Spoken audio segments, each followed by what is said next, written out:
बिहार विधानसभा चुनाव 2025 की अघोषित तिथियां सोशल मीडिया पर वायरल हो रही हैं।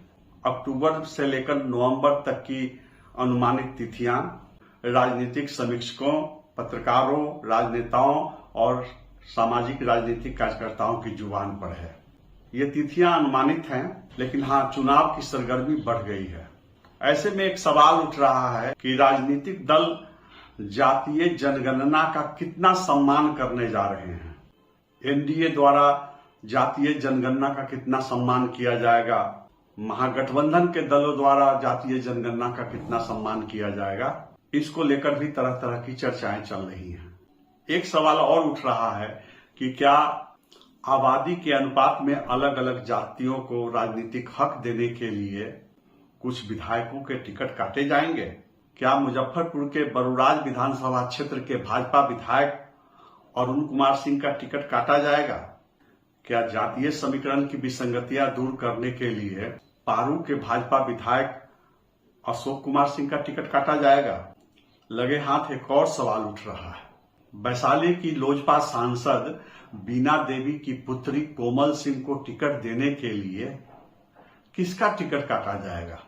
क्या नवंबर 2005 से पारू विधानसभा क्षेत्र से लगातार निर्वाचित हो रहे भाजपा विधायक अशोक कुमार सिंह का टिकट कटने जा रहा है। आप सवाल पूछेंगे कि क्या भाजपा नेतृत्व अपने दिग्गज विधायकों का टिकट काट पाएगा। तो जवाब सुन लीजिए। जब पूर्वी चंपारण में रक्सौल के भाजपा विधायक अजय कुमार सिंह, जी हां, जो लगातार 5 बार चुनाव जीतते आ रहे थे, जिनकी बड़ी लोकप्रियता रही है रक्सौल से लेकर मोतिहारी तक, तो जब उनका टिकट काटा जा सकता है, जब पश्चिमी चंपारण में राघव शरण पांडे, आरएस पांडे का टिकट काटा जा सकता है, जब स्वास्थ्य विभाग को पुनर्जीवित करने वाले चंद्रमोहन राय का टिकट काटा जा सकता है, जब चनपटिया के विधायक प्रकाश राय का टिकट काटा जा सकता है, तो भला मुजफ्फरपुर में 2-4 विधायकों का टिकट क्यों नहीं कट सकता है। मुजफ्फरपुर में कई विधायकों के टिकट पर खतरे की तलवार लटक रही है। सिर्फ पारू के विधायक अशोक कुमार सिंह, बरुराज के विधायक अरुण कुमार सिंह ही नहीं, सकरा के जेडीयू विधायक अशोक कुमार चौधरी पर भी खतरे की तलवार लटक रही है और कुढ़नी के विधायक राज्य सरकार के पंचायती राज मंत्री केदार प्रसाद गुप्ता के टिकट पर भी खतरे की तलवार लटक रही है। मुजफ्फरपुर के एक और दिग्गज भाजपा विधायक के टिकट पर खतरे की तलवार लटक रही है। अगर विस्तृत खबरें जाननी है तो आप जनता चौक लाइव की पिछली खबरों पर नजर दौड़ाइए। नमस्कार, मैं हूं विवेश त्रिवेदी और आप देखना शुरू कर चुके हैं जनता चौक लाइव।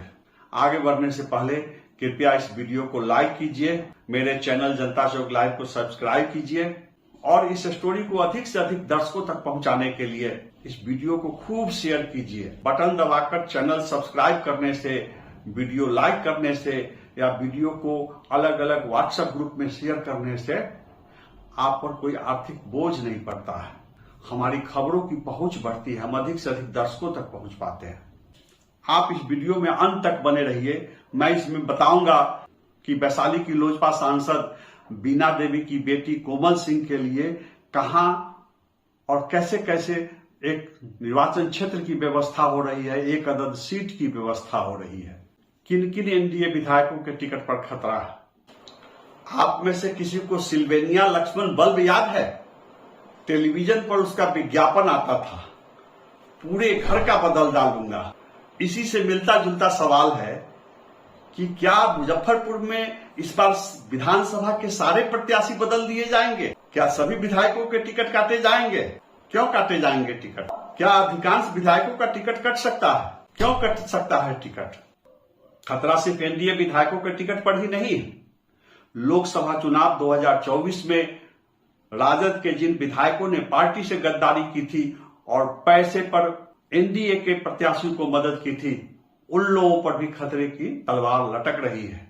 मुजफ्फरपुर से लेकर पटना, दिल्ली तक सबको पता है कि वैशाली लोकसभा क्षेत्र में एनडीए प्रत्याशी की जीत सुनिश्चित कराने के लिए राजद के कौन कौन विधायक एक्टिव रहे, राजद टिकट के कौन कौन दावेदार एक्टिव रहे और एनडीए प्रत्याशी की मदद के लिए उन्होंने पर्दे के पीछे कौन कौन सा खेल किया। आप सोच रहे होंगे कि आखिर टिकट कटने का ये खतरा क्यों है। विधायकों के टिकट काटे जाने की जो चर्चा है, इसकी वजह क्या है?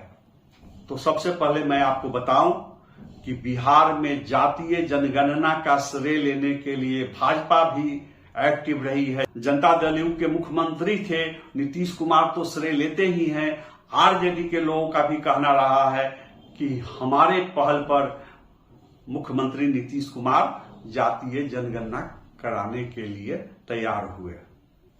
और बात सिर्फ पटना की नहीं है, दिल्ली की नरेंद्र मोदी सरकार पूरे देश में जातीय जनगणना कराने का निर्णय ले चुकी है। सिर्फ जातीय जनगणना के निर्णय से कुछ नहीं होगा, श्रेय लेने से कुछ नहीं होगा, कुछ करके दिखाना पड़ेगा।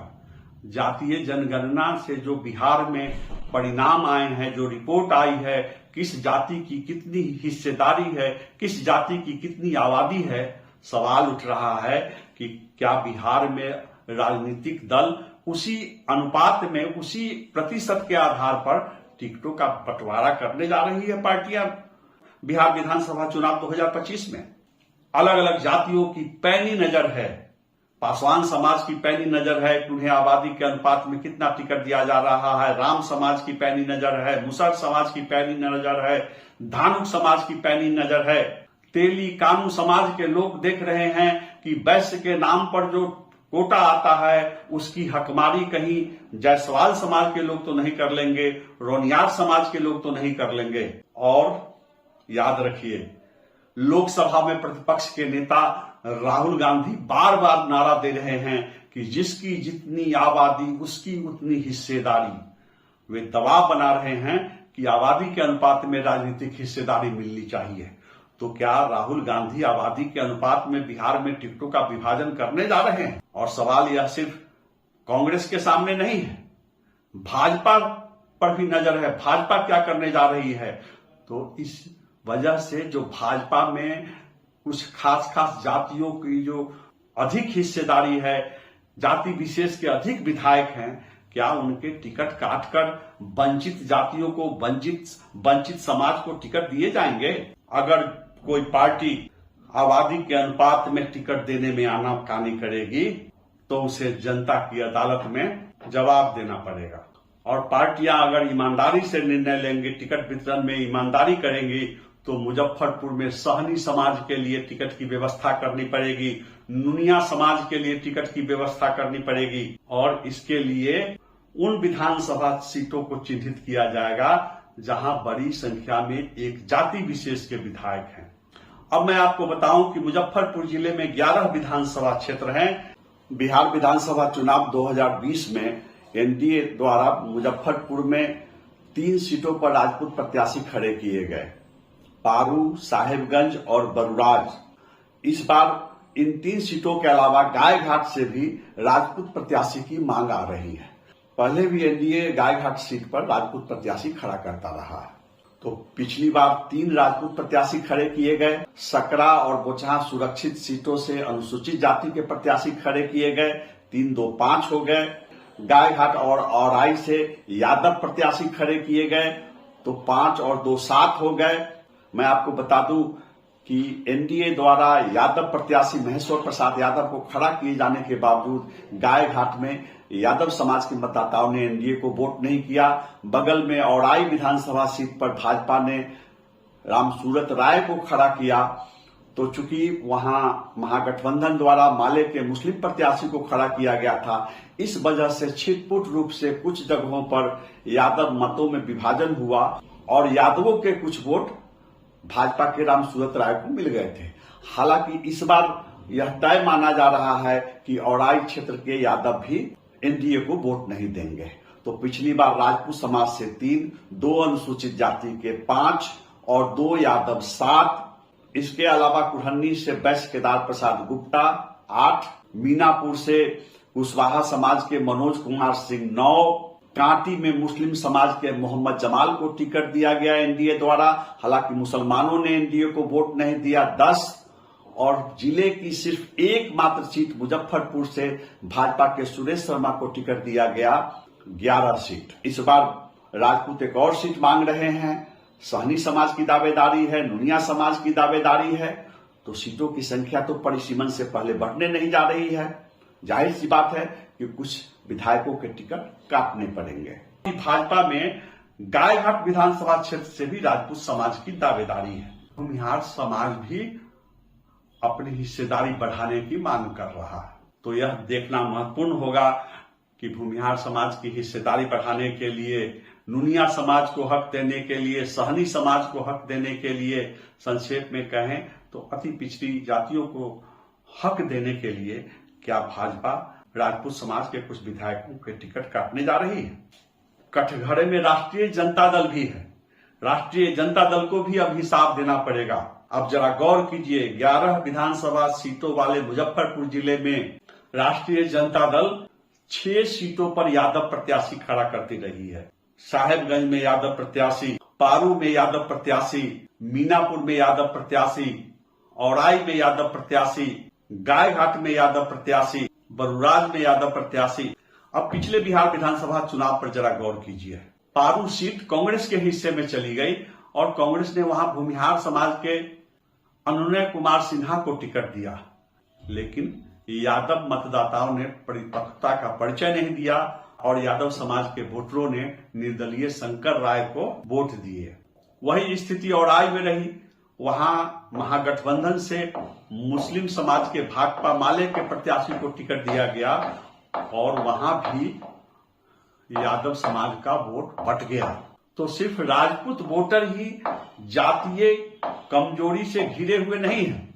राजद समर्थक यादव मतदाता भी जातीय घेरेबंदी से बाहर नहीं निकल पाते हैं, जातीय कमजोरी से ऊपर नहीं उठ पा रहे हैं और इसी का लाभ उठाकर एनडीए अधिकतर सीटों पर कब्जा करते जा रहा है। मैं जो स्टोरी लेकर आया हूं कि कई विधायकों के टिकट पर खतरे की तलवार लटक रही है, टिकट कट सकता है, उसकी दूसरी बड़ी वजह है एंटी इनकम्बेंसी। लगातार जीतते आ रहे विधायकों के खिलाफ जनता में असंतोष है, नाराजगी है। जो अलग अलग एजेंसियों से सर्वे कराए गए हैं उसमें उनके खिलाफ विपरीत रिपोर्ट आ रहा है। कहा जा रहा है कि अशोक सिंह जो नवंबर 2005 से 4 चुनाव जीत चुके हैं, पारू में उनके खिलाफ एंटी इनकम्बेंसी है। सकरा में जेडीयू के विधायक अशोक कुमार चौधरी के खिलाफ एंटी इनकम्बेंसी है। भारी असंतोष है। एक और भाजपा विधायक के खिलाफ एंटी इनकम्बेंसी है। कुढ़नी में भाजपा विधायक और राज्य सरकार के पंचायती राज मंत्री केदार प्रसाद गुप्ता के खिलाफ एंटी इनकम्बेंसी है। गायघाट में राजद विधायक के खिलाफ एंटी इनकम्बेंसी है। तो एंटी इनकम्बेंसी की वजह से भी टिकट कटने का खतरा है। और एंटी इनकम्बेंसी की जब भनक लगी तो अलग अलग राजनीतिक दलों द्वारा कई एजेंसियों से जनता के बीच सर्वे कराए गए हैं। चर्चा तो यह भी है कि भाजपा द्वारा 5-5 एजेंसियों से अलग अलग सर्वे कराए गए हैं और जिन विधायकों के खिलाफ एंटी इनकम्बेंसी है उनके टिकट काटे जाने की चर्चा है। इतना ही नहीं, कुछ ऐसे भी टिकट के दावेदार हैं जो अभी विधायक तो नहीं हैं, लेकिन उनके नाम पर भी सर्वे कराया गया है और उसमें भी कुछ लोगों के खिलाफ एंटी इनकम्बेंसी की बात आई है। उनका ग्राफ, उनकी लोकप्रियता बहुत नीचे है। डर है कि अगर उन्हें प्रत्याशी बना दिया गया तो इसका सीधा लाभ महागठबंधन के प्रत्याशी उठा लेंगे। इसी सर्वे में पारू के विधायक अशोक कुमार सिंह की स्थिति नाजुक बताई गई है। सकरा के जेडीयू विधायक अशोक कुमार चौधरी की स्थिति नाजुक बताई जा रही है। केदार गुप्ता की स्थिति नाजुक बताई जा रही है और एक और विधायक हैं, पूर्व मंत्री हैं, उनकी भी स्थिति नाजुक बताई गई। तब आप गौर से सुनिए कि विसंगतियों को दूर करने के लिए, एंटी इनकम्बेंसी को ध्यान में रखते हुए प्रत्याशी बदलने के लिए और जातीय सर्वेक्षण के आधार पर जातीय अनुपात में टिकट वितरण में संतुलन कायम करने के लिए भाजपा कुछ विधायकों के टिकट काटने पर विचार कर रही है। सबसे पहली जरूरत है कि मुजफ्फरपुर में राजपूत प्रत्याशियों की संख्या सीमित की जाए और सबसे बड़ा खतरा है बरुराज के भाजपा विधायक अरुण कुमार सिंह पर। उनका टिकट कट सकता है और बरुराज सीट जेडीयू के हिस्से में जा सकती है। जेडीयू वहां से नुनिया समाज के किसी प्रत्याशी को टिकट दे सकता है। एक तर्क यह भी दिया जा रहा है कि बरुराज और कांटी विधानसभा सीटों की भाजपा और जेडीयू के बीच अदला बदली होगी। पिछली बार कांटी से जेडीयू प्रत्याशी खड़े हुए थे और बरुराज से भाजपा प्रत्याशी खड़े हुए थे। इस बार यह भी हो सकता है कि बरुराज सीट जेडीयू को देकर बदले में भाजपा कांटी विधानसभा सीट से अपना प्रत्याशी खड़ा कर सकती है। तो आप सबसे पहले जान लीजिए कि कौन कौन सीट है जिले में जो किस एनडीए के किस घटक दल के हिस्से में है। पिछली बार भाजपा ने पारू, बरुराज, कुढ़नी, मुजफ्फरपुर और आई 5 सीटों पर अपने प्रत्याशी खड़े किए थे। जेडीयू के प्रत्याशी कहां कहां थे? तो जेडीयू के प्रत्याशी थे कांटी में, सकरा में, गायघाट में और मीनापुर में। तो 4 प्रत्याशी जेडीयू के थे। साहेबगंज और बोचहा विधानसभा क्षेत्र से एनडीए की ओर से वीआईपी के प्रत्याशी खड़ा हुए थे, मुकेश सहनी के प्रत्याशी खड़ा हुए थे। आपको याद होगा बोचहा से मुसाफिर पासवान की जीत हुई थी वीआईपी के टिकट पर, और साहेबगंज में वीआईपी के टिकट पर राजू कुमार सिंह की जीत हुई थी। बाद में राजू कुमार सिंह भाजपा में शामिल हो गए, अभी राज्य सरकार में मंत्री हैं, और मुसाफिर पासवान का निधन हो गया।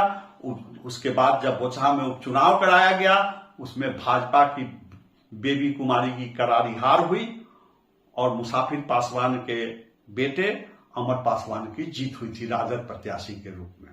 तो मैं कह रहा हूं कि इस बार कांटी और बरुराज की अदला बदली भी हो सकती है।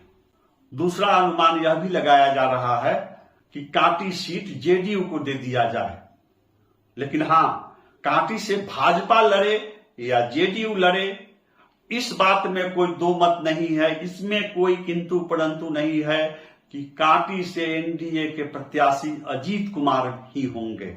मुजफ्फरपुर से पटना तक, दिल्ली तक अजीत कुमार के अलावा एनडीए की सूची में दूसरा कोई नाम नहीं है।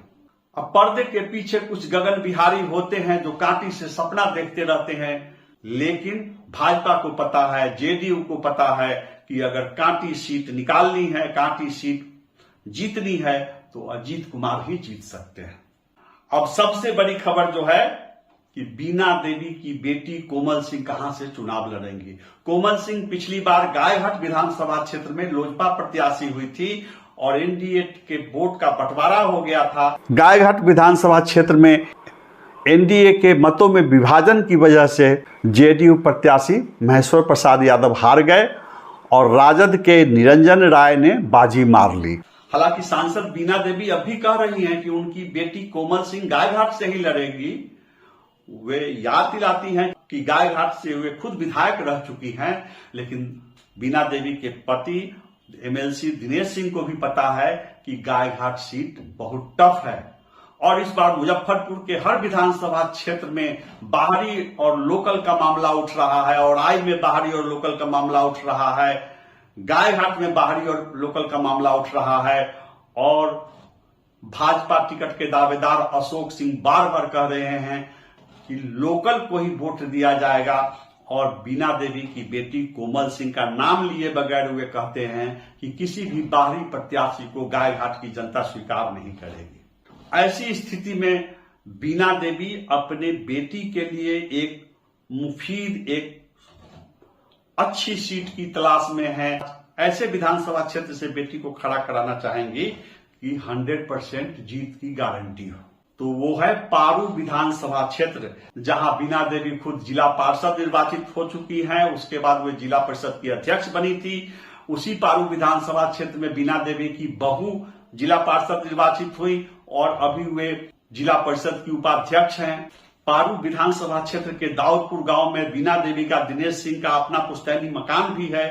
तो पारू बीना देवी दिनेश सिंह का गृह क्षेत्र है, वहां से बीना देवी जिला पार्षद रह चुकी हैं, वर्तमान में उनकी बहू जिला पार्षद हैं। तो बीना देवी की नजर पारू विधानसभा सीट पर भी है और अगर बीना देवी चाह लेंगी तो एक सीट पारू की व्यवस्था करना उनके लिए बड़ी नहीं है, इसलिए कि बीना देवी लोजपा की सांसद हैं और वैशाली संसदीय क्षेत्र से लोजपा की सांसद हैं। और साथ साथ मैं यह भी बता दूं कि पारू विधानसभा क्षेत्र वैशाली संसदीय क्षेत्र का ही हिस्सा है। तो बीना देवी चिराग पासवान से एक पारू सीट की मांग कर सकती हैं और चिराग पासवान अगर भाजपा नेतृत्व से, एनडीए नेतृत्व से कह दे कि हमको एक अदद पारू सीट चाहिए बीना देवी की पुत्री कोमल सिंह के लिए, तो उसमें कोई दिक्कत नहीं होगी। बात इतनी ही नहीं है, बीना देवी का जो कद है, बीना देवी की जो पहुंच है, राजनाथ सिंह से और दूसरे भाजपा नेताओं से जो रिश्ते हैं, दिल्ली में वो सांसद है तो दिन रात सांसदों से मिलना जुलना होता है। बीना देवी खुद भी भाजपा की विधायक रही हैं, तो वे भाजपा नेतृत्व से भी अपनी बेटी के लिए पारू विधानसभा क्षेत्र से भाजपा का सिंबल भी ले सकती है। तो कोमल सिंह पारू से लोजपा प्रत्याशी भी हो सकती है, पारू से भाजपा प्रत्याशी भी हो सकती है, और कोमल सिंह के पिता बीना देवी के पति दिनेश सिंह जेडीयू के एमएलसी हैं। नीतीश कुमार से, ललन सिंह से, संजय झा से उनके प्रगाढ़ रिश्ते हैं, तो दिनेश सिंह अपने दल जेडीयू से भी कोमल सिंह को पारू का टिकट दिला सकते हैं। तो ऐसा करने से क्या फायदा होगा? बीना देवी की बेटी कोमल सिंह को टिकट भी मिल जाएगा और एनडीए में राजपूत प्रत्याशियों की संख्या नहीं बढ़ेगी। अशोक सिंह के खिलाफ जो एंटी इनकम्बेंसी है उसका भी समाधान हो जाएगा, प्रत्याशी चेंज कर दिए जाएंगे। बगल के बरुराज सीट से अति पिछड़ी जाति के नुनिया को टिकट दे दिया जाएगा, तो राजपूत प्रत्याशियों की संख्या 2 हो जाएगी। और अगर गायघाट से अशोक सिंह को टिकट दिया जाता है तो राजपूत प्रत्याशियों की संख्या अधिकतम 3 रहेगी और एनडीए को जातीय संतुलन कायम करने में सहूलियत हो सकती है। अब मैं दर्शकों को याद दिलाऊं कि 2005 के नवंबर में जो बिहार विधानसभा का चुनाव हुआ था, उन दिनों गोपाल नारायण सिंह प्रदेश भाजपा के अध्यक्ष थे और बीना देवी के यहां, दिनेश सिंह के यहां ऑफर आया था कि बीना देवी अगर चाहें तो पारू से भाजपा टिकट पर चुनाव लड़ लें। लेकिन उन दिनों बीना देवी की हिम्मत नहीं हुई थी, भरोसा नहीं हुआ था। उन दिनों बीना देवी बहुत हद तक, दिनेश सिंह बहुत हद तक लालू प्रसाद यादव के संपर्क में थे और उनकी ये हिम्मत नहीं हुई थी। उनको डर था, उनको विश्वास नहीं था कि बीना देवी पारू से भाजपा टिकट पर जीत पाएंगी। और बाद में जब पारू से बड़ी आसानी से अशोक कुमार सिंह की जीत हो गई तो बीना देवी के समर्थकों को बहुत इस बात का मलाल रहा, वे लोग हाथ मलते रहे कि बीना देवी जो गायघाट जाती है लड़ने, पहले जो कभी लालगंज विधानसभा क्षेत्र लड़ने गई थी, अनु शुक्ला से चुनाव हार गई थी और गायघाट में एक बार जीती है, एक बार हार गई हैं, तो बीना देवी के लिए अपने गृह क्षेत्र से अपनी सीट पर चुनाव लड़ने का अच्छा मौका था जो उन्होंने खो दिया। तो दिनेश सिंह की नजर तब से है पारू सीट पर और बीना देवी की नजर पारू सीट पर है। और 2005 नवंबर में जो चूक हुई थी, भाजपा टिकट लेने नहीं गए थे ये लोग, तो इस बार भाजपा टिकट लेकर या एनडीए के किसी घटक दल, लोजपा, जेडीयू का टिकट लेकर वे अपनी बेटी को प्रत्याशी बना सकते हैं। बेचैनी राजद विधायकों में भी है। खबर है कि राजद द्वारा करवाए गए सर्वे में गायघाट के राजद विधायक निरंजन राय की स्थिति नाजुक है, उनके खिलाफ जनता में असंतोष है। तो क्या सर्वे के आधार पर राजद सुप्रीमो गायघाट में निरंजन राय का टिकट काटकर किसी दूसरे को प्रत्याशी बनाएंगे? राजद के गलियारे में पूछा जा रहा है कि लोकसभा चुनाव 2024 में मीनापुर के राजद विधायक राजीव रंजन उर्फ मुन्ना यादव की क्या भूमिका थी।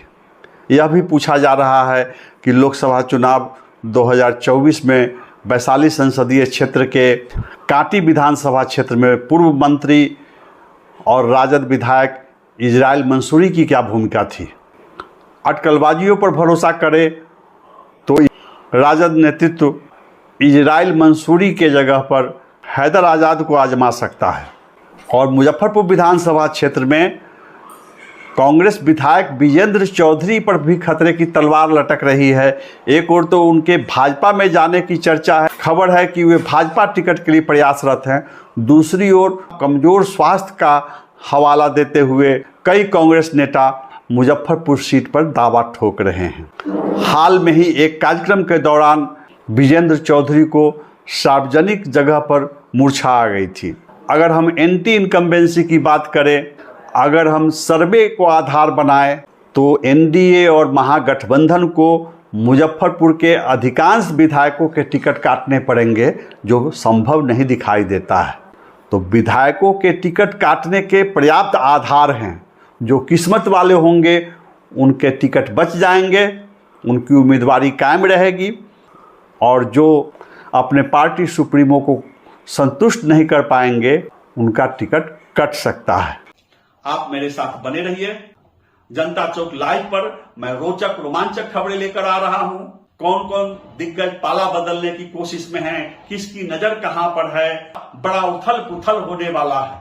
कुछ नेता हैं एक दल में, उनकी नजर दूसरे दल पर है, दूसरे दल से टिकट के लिए प्रयासरत है, और जो दूसरे दल के विधायक हैं वे एनडीए के टिकट पर चुनाव लड़ने के लिए प्रयासरत हैं। तो मैं इन सारी बातों का अगले एपिसोड में खुलासा करूंगा। आप वीडियो को लाइक कीजिए, शेयर कीजिए और चैनल जनता चौक लाइव को सब्सक्राइब कीजिए। नमस्कार।